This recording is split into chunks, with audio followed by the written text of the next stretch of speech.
purchases. These measures, along with our strong guidance on interest rates and on our balance sheet, will ensure that monetary policy will continue to support the economy until the recovery is complete. Progress on vaccinations and unprecedented fiscal policy actions are also providing strong support to the recovery. Indicators of economic activity and employment have continued to strengthen. Real GDP rose at a robust 6.4% pace in the first half of the year, and growth is widely expected to continue at a strong pace in the second half. The sectors most adversely affected by the pandemic have improved in recent months, but the rise in COVID-19 cases has slowed their recovery. Household spending rose at an especially rapid pace over the first half of the year, but flattened out in July and August as spending softened in COVID-sensitive sectors, such as travel and restaurants. Additionally, in some industries, near-term supply constraints are restraining activity. These constraints are particularly acute in the motor vehicle industry, where the worldwide shortage of semiconductors has sharply curtailed production. Partly reflecting the effects of the virus and supply constraints, forecasts from FOMC participants for economic growth this year have been revised somewhat lower since our June summary of economic projections, but participants still foresee rapid growth. As with overall economic activity, conditions in the labor market have continued to improve. Demand for labor is very strong, and job gains averaged 750,000 per month over the past 3 months. In August, however, job gains slowed markedly, with the slowdown concentrated in sectors most sensitive to the pandemic, including leisure and hospitality. The unemployment rate was 5.2% in August, and this figure understates the shortfall in employment, particularly as participation in the labor market has not moved up from the low rates that have prevailed for most of the past year. Factors related to the pandemic, such as caregiving needs and ongoing fears of the virus, appear to be weighing on employment growth. These factors should diminish with progress on containing the virus, leading to more rapid gains in employment. Looking ahead, FOMC participants project the labor market to continue to improve, with the median projection for the unemployment rate standing at 4.8% at the end of this year and 3.5% in 2023 and 24. The economic downturn has not fallen equally on all Americans, and those least able to shoulder the burden have been hardest hit. In particular, despite progress, joblessness continues to fall disproportionately on lower wage workers in the service sector and on African Americans and Hispanics. Inflation is elevated and will likely remain so in coming months before moderating. As the economy continues to reopen and spending rebounds, we are seeing upward pressure on prices, particularly because supply bottlenecks in some sectors have limited how quickly production can respond in the near term. These bottleneck effects have been larger and longer lasting than anticipated, leading to upward revisions to participants' inflation projections for this year. While these supply effects are prominent for now, they will abate, and as they do, inflation is expected to drop back toward our longer-run goal. The median inflation projection from FOMC participants falls from 4.2% this year to 2.2% next year. The process of reopening the economy is unprecedented, as was the shutdown at the onset of the pandemic. As the reopening continues, bottlenecks, hiring difficulties, and other constraints could again prove to be greater and longer lasting than anticipated, posing upside risks to inflation. Our framework for monetary policy emphasizes the importance of having well-anchored inflation expectations, both to foster price stability and to enhance our ability to promote our broad-based and inclusive maximum employment goal. Indicators of longer-term inflation expectations appear broadly consistent with our longer-run inflation goal of 2%. If sustained higher inflation were to become a serious concern, we would certainly respond and use our tools to assure that inflation runs at levels that are consistent with our goal. The path of the economy continues to depend on the course of the virus, and risks to the economic outlook remain. The Delta variant has led to significant increases in COVID-19 cases, resulting in significant hardship and loss, and slowing the economic recovery.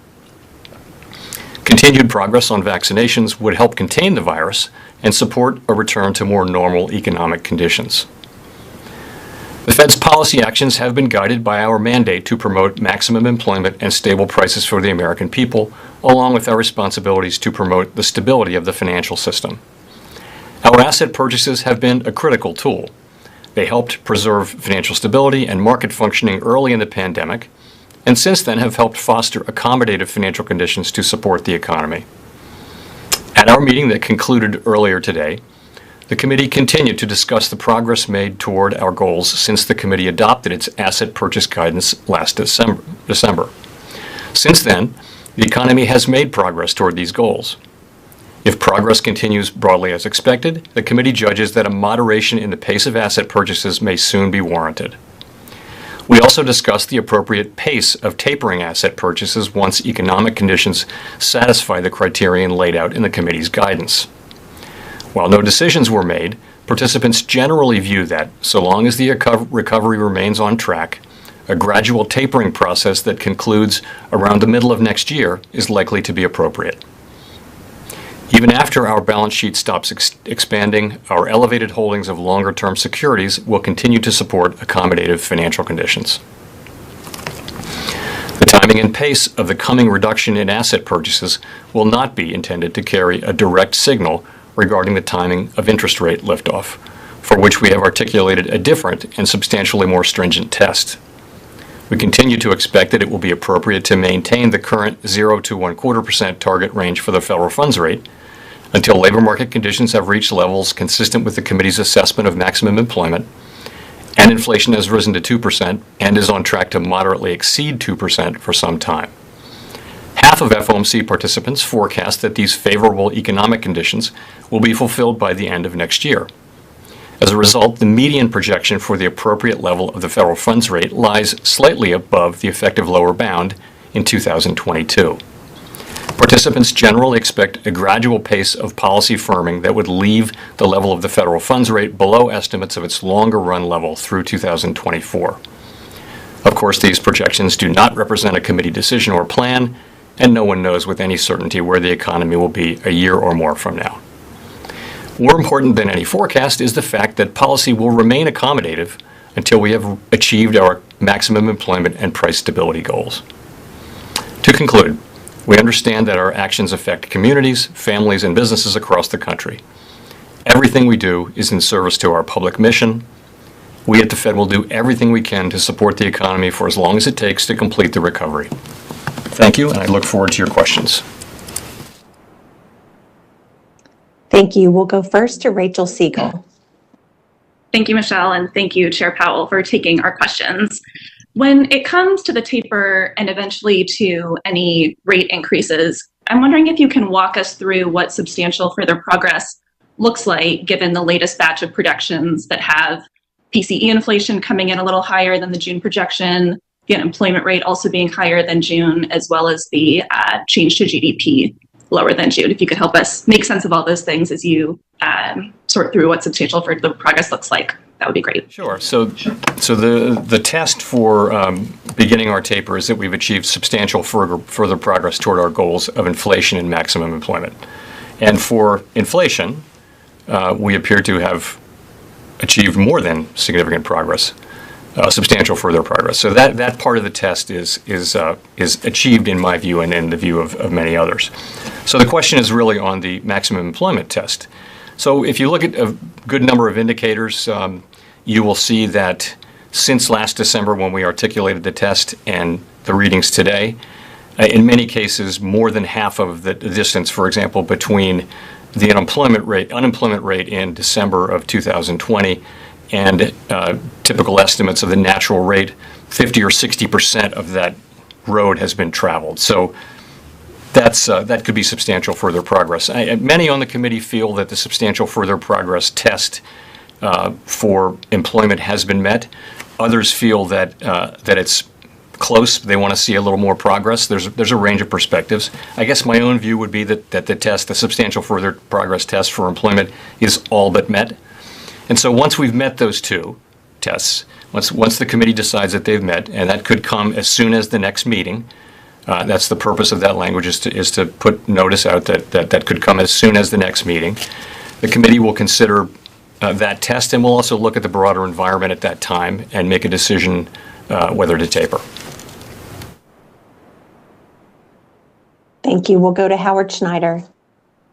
Thanks, Chair Powell. Thanks, Michelle. So looking at the steps, we got now basically 4 years of inflation above target, and policy never gets to the long run rate. I'm wondering if you could address that from two perspectives. One, within the new framework that the Fed adopted last year. And second, from the perspective of the average household that's now being asked to pay higher prices and increasingly higher prices for 4 years running, when for some this year, real wages have actually gone down. Sure. So as you can see, the inflation forecasts have moved up a bit in the out years. And that's really, I think, a reflection of, and they've moved up significantly for this year. And that's, I think, a reflection of the fact that the bottlenecks and shortages that we're seeing in the economy have really not begun to abate in a meaningful way yet. So those seem to be going to be with us at least for a few more months and perhaps into next year. So that suggests that inflation is going to be higher this year, and a number, I guess the inflation rates for next year and 2023 were also marked up, but just by a couple of tenths. Those are very modest overshoots. You're looking at 2.2 and 2.1, 2 years and 3 years out. These are very, very. I don't think that households are going to notice a couple of tenths of an overshoot. That just happens to be people's forecasts. We want to foster a strong labor market, and we want to foster inflation averaging 2% over time. And I think we're very much on track to achieve those things. In terms of the framework, I see this as very consistent with the framework. We want inflation expectations to be anchored at around 2%. That's really the ultimate test of whether we're getting this done under the framework. And we do want inflation to run moderately above 2%. I wouldn't put too much on a couple of tenths over 2% in 2023 and 24, 1 tenth in 24. But you're right; those are the numbers. Thank you. Let's go to Colby Smith. Chair Powell, thank you, Michelle. Chair Powell, you mentioned ongoing discussions about the tapering timeline, and I'm wondering what the contours of that debate have been. For those that want to move a bit more quickly, is it about maintaining optionality for a 2022 interest rate increase, or is it about financial stability risks or concerns about the efficacy of asset purchases at a time when we have supply constraints? Thank you. So let me say that there's very broad support on the committee for this plan, both as to the timing and as to the pace of the taper. So this was a unanimous vote today, and I'd say quite broad support for this approach. You're correct that there are some who would prefer to have gone sooner, and they've made their arguments publicly. For some of them, it's a financial stability concern, and for others, it's other concerns. They can make their own arguments. This is an approach that the committee will broadly support, and it will put us, having completed our taper sometime around the middle of next year, which seems appropriate. The asset purchases, as I mentioned, were very, very important in the early stages of the crisis. They were essential in restoring market function in the Treasury and other markets. Then, as the recovery got going, they supported aggregate demand, as they will do. And now we're in a situation where they still have a use, but it's time for us to begin to taper them. Their usefulness is much less as a tool than it was at the very beginning. And of course, this leaves the whole question of rate increases ahead, which is really where the framework is all about, how we deal with rate increases and that sort of thing. So we think this is the appropriate way to go, and again, broad support on the committee. Thank you. We'll go to Nick Timrose. Hi, Nick Timrose of the Wall Street Journal. Chair Powell, you have said the test for liftoff is more stringent than the test for tapering. But if the near-term projections today are credible, more of your colleagues seem to think that rate liftoff and not just a taper may be closer at hand. Does the committee have a different opinion than you do about the threshold for liftoff that you've articulated, or do they believe that either inflation or economic growth will necessitate a rate increase sooner than you do?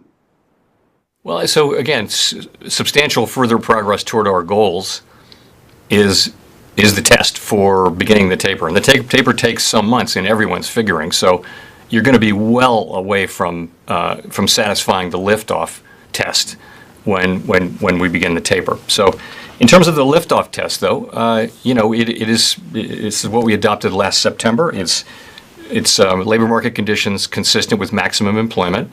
And while we have interesting signs that in many ways the labor market's very tight, we also have lots of slack in the labor market, and we think that those imbalances will sort themselves out.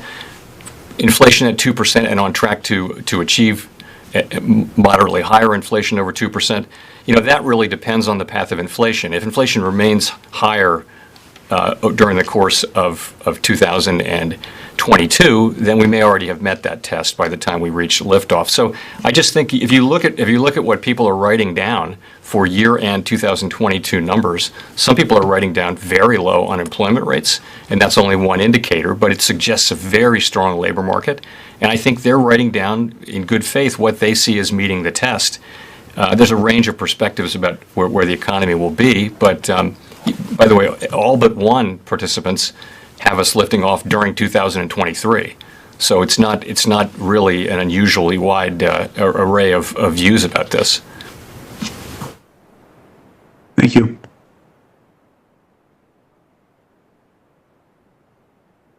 We'll go to Gina Smialik. Hey, Chair Powell. Thank you for taking our questions. Prior to recent media reports, were you aware of the kind of security buying and selling that Presidents Kaplan and Rosengren were participating in last year? And I wonder if you thought those were appropriate. So, no, I was not aware of the specifics of what they were doing. So let me just say a couple things about this subject. We understand very well that the trust of the American people is essential for us to effectively carry out our mission. And that's why I directed the Fed to begin a comprehensive review of the ethics rules around permissible financial holdings and activity by Fed officials. So those rules are in many respects the same as those for government agencies, plus a number of things that apply specifically to us because of our business. One of those is sort of three things I would point to in terms of specific restrictions. One is ownership of certain assets is not allowed, and that's bank securities and other things. Secondly, there are times when we're not allowed to trade at all or to buy and sell financial assets, and that's the period immediately before and during an FOMC meeting. And third, there's regular disclosure. So all of these, everyone's ownership and activities are all disclosed on an annual basis.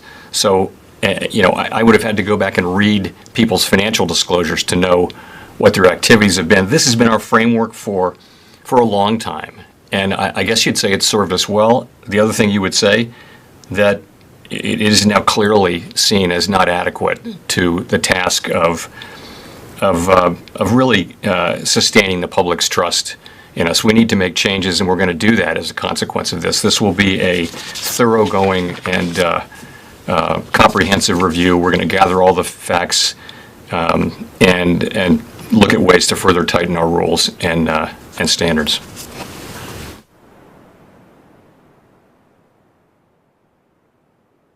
Great, thank you. We'll go to Steve Leisman.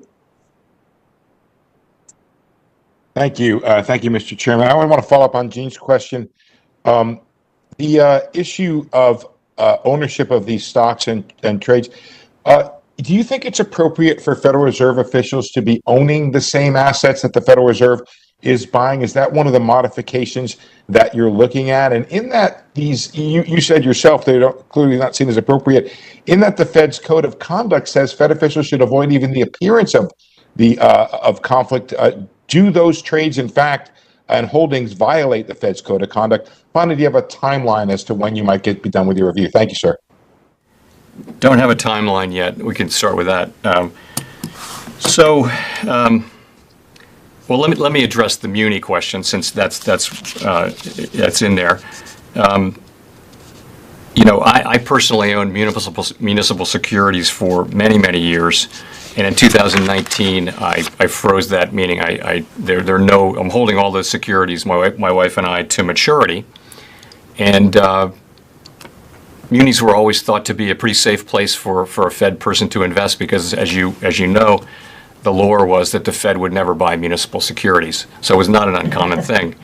And so then comes the COVID crisis, and I reversed that policy, and I did it without hesitating. And the reason was that the financial markets, and including the municipal financial market, were very much on the verge of collapse, and it was time to go, and we did.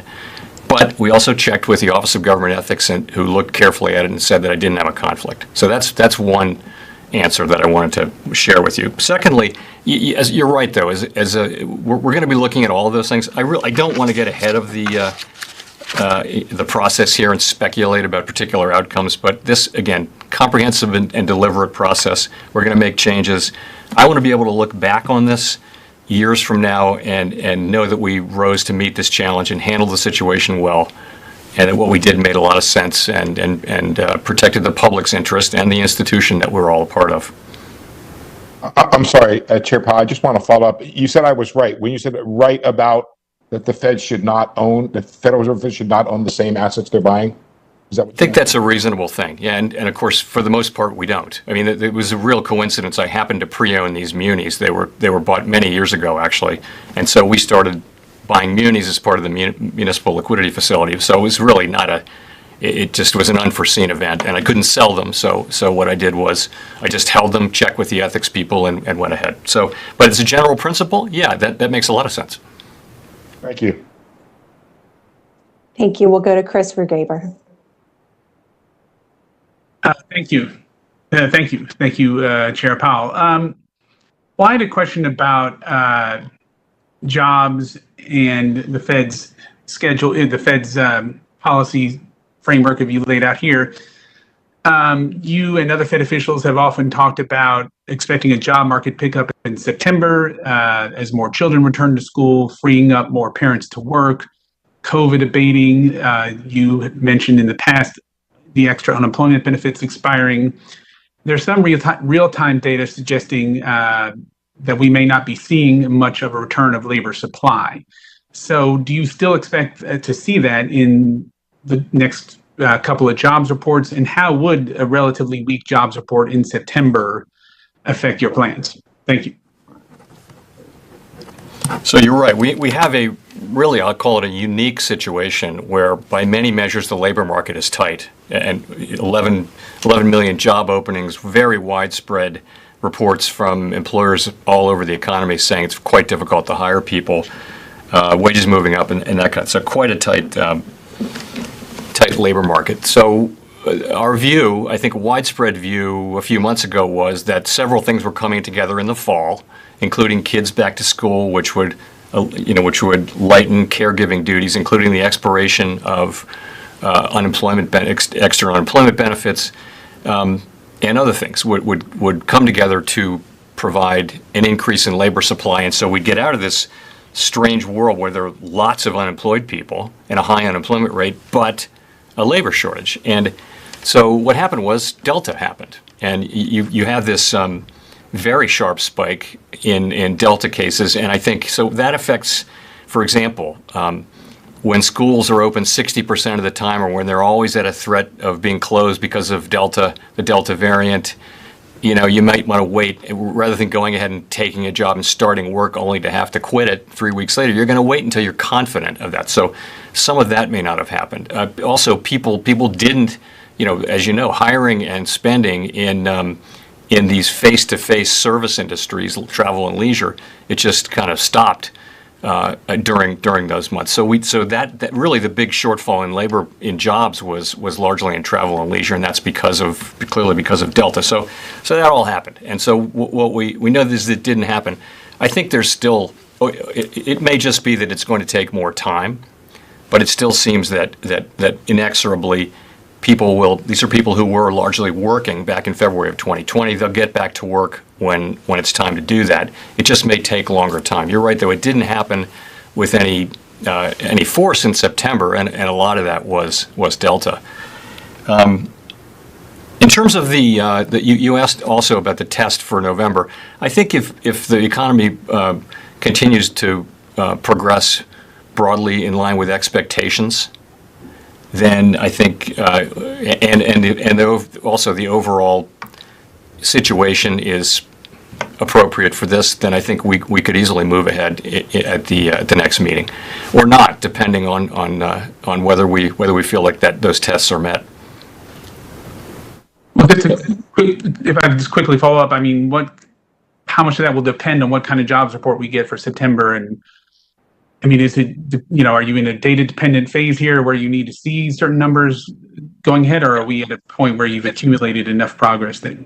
So it's accumulated progress. So for me, it wouldn't take a knockout, great, super strong employment report. It would take a reasonably good employment report for me to feel like that test is met. And others on the committee, many on the committee feel that the test is already met. Others want to see more progress, and we'll work it out as we go. But I would say that in my own thinking, the test is all but met. So I don't personally need to see a very strong employment report, but I'd like to see a decent employment report. I mean, it's not to be confused with the test for liftoff, which is so much higher. Great, thank you. Okay, thank you. We'll go to Victoria Guida. Hi, Chair Powell. So I wanted to ask about the Vice Chair of Supervision position, and I was wondering if you could speak about how you view that role and the extent to which you defer to that person on regulatory policy. And then just sort of a related question, as you know, Randy Quarles' vice chairmanship ends next month, and I was wondering if he's going to retain the supervisory portfolio until he's replaced in that role. Sure. So Dodd-Frank created this position, vice chair for supervision, and there's actually a specific assignment in the Dodd-Frank language, as I'm sure you know. And effectively, what it means is that the vice chair for supervision is charged with setting the regulatory agenda. And it's a specific grant of authority. And in the 10 years almost that I've been at the Fed, that person has really done that. Dan Tarullo certainly did it, and Vice Chair Quarles did it as well. And I think I respect that authority. I respect that. That's the person who will set the regulatory agenda going forward, and I would accept that. And furthermore, it's fully appropriate to look at for a new person to come in and look at the current state of regulation and supervision and suggest appropriate changes, and I welcome that. In terms of Vice Chair Quarles' term, we're not currently in that situation, and I actually don't have any updates for you on that today. We'll keep you posted on that. Thank you. We'll go to Steve Matthews at Bloomberg. Thank you. Chair Powell, I wanted to ask about the inclusive monetary policy framework. In particular, Bloomberg surveyed economists, and we found that they predict liftoff will happen when the U.S. unemployment rate is 3.8%, but the Black unemployment rate is 6.1%. And I'm wondering if a 6.1% unemployment rate for African Americans is consistent with full employment, or whether it would need to be lower as part of your inclusive growth strategy. Right. So the point of the broad and inclusive goal was not to target a particular unemployment rate for any particular group. Really, we look at a broad range a very broad range of metrics when we think about what maximum employment is. And one of the things we look at is unemployment rates and participation rates and wages for different demographic and age groups and that kind of thing. So we will do all of that. So I think if you look back, what were we really thinking? So we all saw the benefits of a strong labor market. If you look at the last 2 or 3 years of before the pandemic hit, you saw after a lot of long progress, you saw a really strong labor market, and you saw wages at the low end moving up faster than everywhere else, something that's great to see. We also saw the lowest unemployment rates for minorities of various, for African Americans, for example, and also participation rates. I mean, we saw a really, really healthy set of dynamics. And by the way, there was no reason why it couldn't continue. There were no imbalances in the economy, and then along came the pandemic. There was nothing in the economy that looked like a buildup of imbalances that could cause a recession. So I was very much thinking that the country would really benefit from a few more years of this. It would have been great. So we're all quite eager to get back to that. We also said we wouldn't raise rates just in response to very low unemployment in the absence of inflation. So that was another aspect of it, because we saw that really benefited labor market participants in a broad and inclusive way. That's, of course, not the current situation. We have significant slack in the economy and inflation well above target, not moderately above target. So that's really how we think about it. It isn't really just targeting the headline numbers, but it's about taking all of those things into account in your thinking about what constitutes maximum employment. I guess just to follow up, should there be a significant gap between black unemployment and overall unemployment for structural reasons that are outside of the control of the Fed that other people should be doing something about, or should the gap be narrowed, if not down to zero? Well, first of all, ideally, there wouldn't be any gap, of course. We would all love to see no such gap. This is a persistent gap, and it's very hard to explain based on typical metrics. It's quite troubling, but it really is. We have famously broad and blunt tools. I think eliminating inequality and racial discrimination and racial disparities and that kind of thing is really something that fiscal policy and other policies, frankly, education policies and that kind of thing, are better at focusing on. I think we've identified the part that we can do, and we'll do that part. But I've always been clear that it's going to take policies broadly across society to work on these problems. Thanks. Thank you. Let's go to Michael McKee.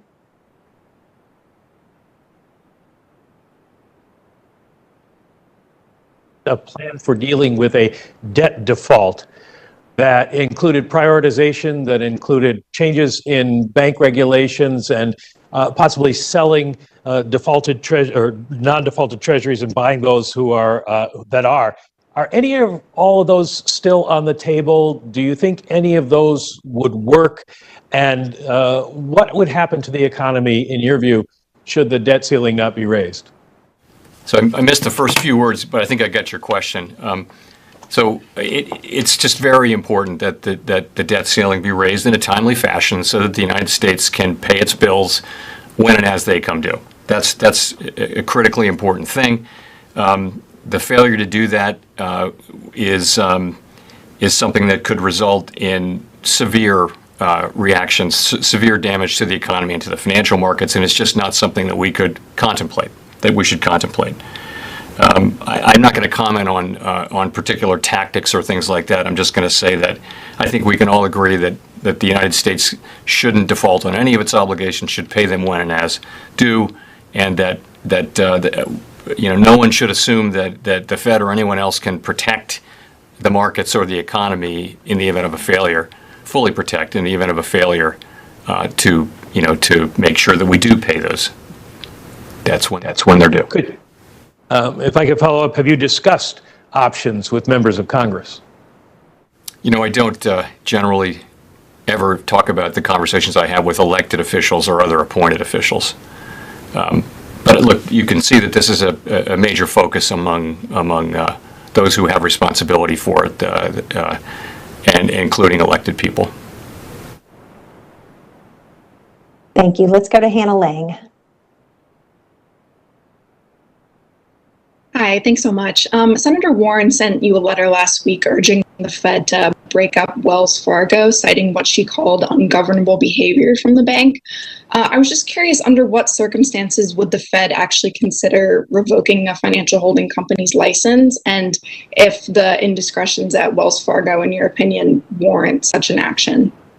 Right. So we're, of course, very closely monitoring Wells Fargo's efforts to fix its widespread and pervasive problems. They represent a serious matter to us, and the firm is required to remediate them. And we will take appropriate supervisory action if the firm fails to meet our expectation. We continue to hold the firm accountable for its deficiencies with an unprecedented asset cap that will stay in place until the firm has comprehensively fixed its problems. And we're not going to remove that asset cap until that's done. So bottom line is we'll take strong supervisory action if a firm is engaging in unsafe and unsound practices or violating laws, but I can't speak to our confidential supervisory assessments of any individual bank. Thank you. Now we'll go to Michael Derby. Thank you for taking my question. You noted earlier in the press conference that you weren't aware of the trading activity of the Boston and Dallas Fed bank presidents. As you know, all 12 regional Fed bank presidents just went through the renomination process earlier this year, and Governor Brainerd described it as a rigorous process at the time. So I want to know, did anybody at the board level know about the stock trading activity? And going forward, do you still have confidence in the Dallas and Boston Fed bank presidents to do their job? So these, I don't need to tell you, people file these reports annually, and I think they were just quite recently filed for 2020. So I don't have any reason to think people at the board would have known about particular trading that's going on. They will see that. There are people at the Fed who see that. See the trading reports when they're annually filed. In terms of having confidence in that sort of thing, I think no one is happy. No one on the FOMC is happy to be in this situation, to be having these questions raised. It's something we take very, very seriously. This is an important moment for the Fed, and I'm determined that we will rise to the moment and handle it in ways that will stand up over time. I'm very reluctant to get ahead of the process and speculate, though, about different things. And when we have things to announce, we'll go ahead and do that. But that's really what I have for today. So one small follow-up. I mean, I know that you didn't have the 2020 forms in hand, but you would have had past year forms in hand. And at least in the case of like the Dallas disclosure forms, similar trading activity was shown in years past. So that in theory could have been something that came up in the renomination process. So that's a good question. So, the 5-year review that we do under this unusual provision of law where all of the Reserve Bank presidents are reviewed for reappointment at the same time every 5 years. That is really a broad review about their leadership of the institution, their performance on the FOMC, all of those things. And if there were a concern, a public concern or a private concern about something that someone had done, we wouldn't wait for the 5-year. We wouldn't wait that day if there were concerns. You're right, though. These, as I mentioned, we have had a framework for a long time, and it's similar to what other government agencies have. Only it's a little stricter, and it is that you can trade financial instruments, but not specific ones like bank debt. You can't trade during the FOMC period and during the meeting, the blackout period, and then during the meeting. And then you disclose all this. And we have disclosed it for years. So all of these things have been going, to the extent they've been going on, they've been a matter of public record. And, but nonetheless, so that, it was seeming to work just okay. And now you look at it and you see this and you think, we need to do better, and we will. But you're right, but it has not been part of the process, and appropriately, I don't think it should have been. I mean, I wouldn't blame the people who conduct that review. I really think if someone had raised concerns or if we'd had concerns, then it would have been, but it wouldn't have been part of that process. It would have been raised instantly rather than once every 5 years. Thank you. Thank you. Let's go to Jean Young.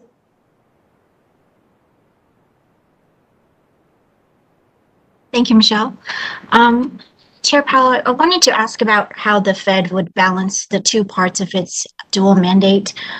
If inflation stays elevated, but we still have a labor shortage and participation remains lower than ideal, would you hold off on raising rates, or how would you think about that?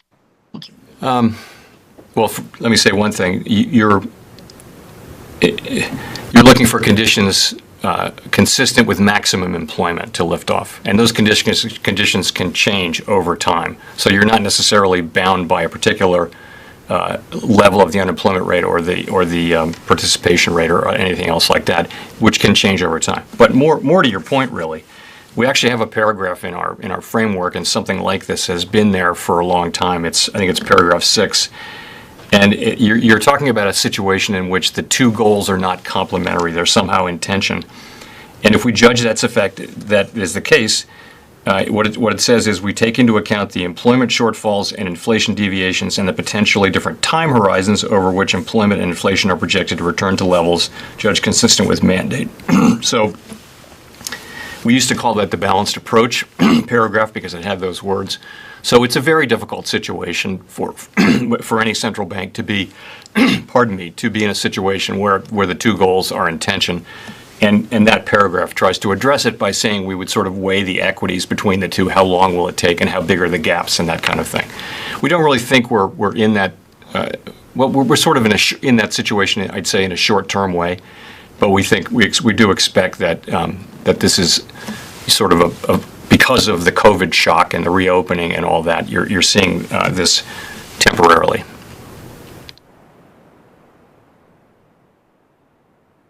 Great. Thank you. We'll go to Edward Lawrence. Thank you, Michelle. Thank you, Mr. Chairman, for taking the question. So on corporate debt, what happened with Evergrande that we've been watching, is that a preview of what could happen with the amount of corporate debt that's out there? In the past, you've said you're watching the level of corporate debt. So what's your level of concern right now? And would you consider the Evergrande Group issue a sort of a warning signal? About the United States? No. Corporate defaults are very low in the United States right now.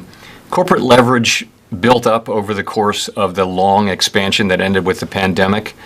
We were very concerned in the last year or so. We were concerned in the last year or so, and then I'd say very concerned at the beginning of the pandemic that if you've got a highly leveraged company and your revenue stops for an uncertain period, as things happened at the beginning of the crisis, we were very concerned that there would be a wave of defaults. Didn't happen, potentially, to a significant extent because of the CARES Act and the response that we undertook and all that. It was a much stronger response than we've ever had. And I think for whatever reason now you have very, very low default rates now among corporate debt. The Evergrande situation, it seems very particular to China, which has very high debt for an emerging market economy, really the highest that any emerging market economy has had, and the government has been working to get that under control. This is part of that effort. The government put new strictures in place for highly leveraged companies, and Evergrande is dealing with those strictures, and it's something they're managing. In terms of the implications for us, there's not a lot of direct United States exposure. The big Chinese banks are not tremendously exposed, but that you would worry that it would affect global financial conditions through confidence channels and that kind of thing. But I wouldn't draw a parallel to the United States corporate sector. Thank you. We'll go to Brian Chung.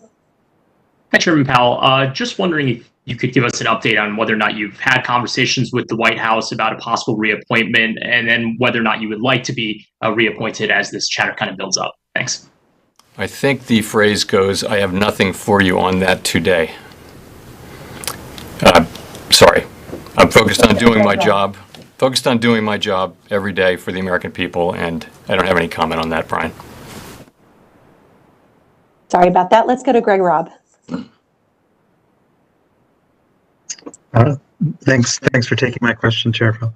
I was wondering if in your discussion about the tapering, that you said that officials think it's appropriate to end around the middle of the year. If there was any discussion about what happens to the balance sheet, then I've heard some Fed officials say that they would shrink the balance sheet. Was that discussed, and what's your stance on shrinking the balance sheet? Thanks. So my thinking on this has been, let's get through the taper decision, and then let's turn to those issues. There are a number of related issues. You mentioned one, Greg, but and which you need to start to think about, and we'll do that. But we want to get through this taper decision and then turn to those issues, rather than start thinking about them now and having the minutes discuss them and get people thinking that we are focused on those issues, because we're really not. And we do have the experience of what we did last time. We've watched other countries and what they've done, so I think we'll be able to get to sensible decisions fairly expeditiously when it's time, but it's just not time yet in my thinking. Thank you. Thank you. Let's go to Scott Horsley.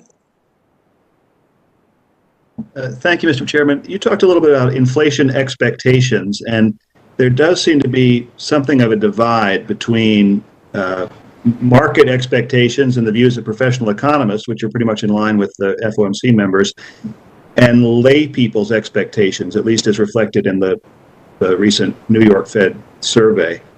How much weight do you put on lay people's expectations, and what do you think accounts for that divide? So within, let's just take the household surveys generally. The New York Fed survey, let me talk about that specifically, and this is from the New York Fed. It's only an 8-year-old survey, and it does seem as though they're looking 3 years out, and it seems like there's a high correlation between 3 year and 1 year. For the most part, surveys are showing that households expect higher inflation in the near term, but not in the longer term. And that's also what expectations are showing. So there are many, many different inflation measures, of course, and that's why we have this thing called the CIE, which is it's an index of it's market-based measures, it's professional forecasters, and it's household surveys. And you just put them all. It's not, it doesn't have a lot of grand theory about it. You put them all in, and you measure the change. So you should be, and also you measure things like the dispersion and that sort of thing. So you can look at all of that, and it tells a story of inflation expectations moving up. Many of the different measures will also show inflation expectations moving back up to where they were in, say, 2013, which was before the drop in inflation expectations broadly happened in 14 and 15, around then. So that's not a troubling thing, but inflation expectations are terribly important. We spend a lot of time watching them, and if we did see them moving up in a troubling way and running persistently above levels that are really consistent with our mandate, then we would certainly react to that. But we don't really see that now. We see more of a moderate increase that is in the first part of which is welcome, and because inflation expectations had drifted down, and it was good to see them get back up a bit, but again, we watch carefully.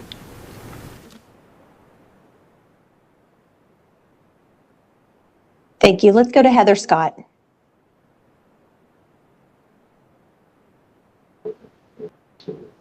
Hi, sorry. You caught me off guard. Thank you, Chair Powell, for taking my question. I really appreciate it. Again, on the taper timing, you say it's going to last until the middle of next year, but with your concerns about the potential for upside risks to inflation, would you think you might need to have liftoff happen before you finish the tapering? That's not my expectation. Of course, we can always. We haven't decided to taper yet, and we haven't decided the pace yet. So it's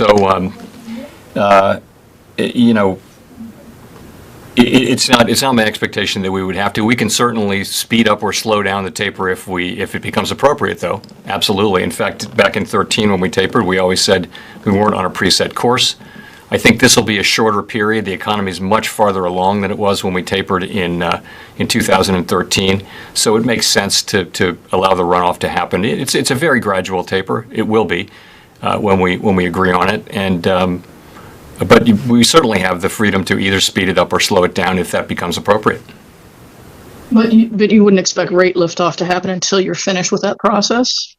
It wouldn't. No, because when you're as long as you're buying assets, you're adding accommodation, and it wouldn't make any sense to, then lift off. I mean, what you would do is you'd speed up the taper. I think if that were the situation you're in. We don't expect to be in that situation, but I do think it would be wiser at that point to go ahead and speed up the taper, just because the two are then working in the same direction. Great, thank you. Thank you. Okay, for the last question, we'll go to Jeff Cox.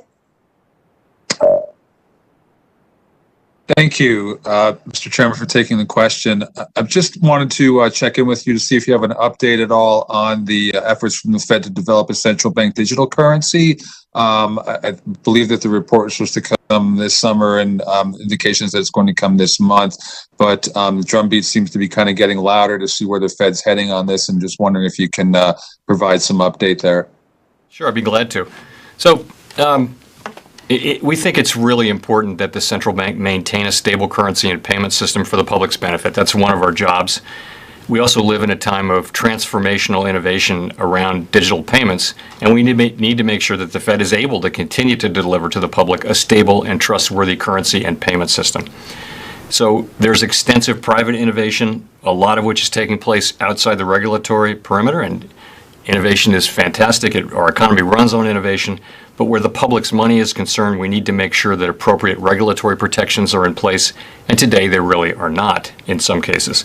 So with that in mind, and with the creation of myriad private currencies and currency-like products, we're working proactively to evaluate whether to issue a CBDC, and if so, in what form.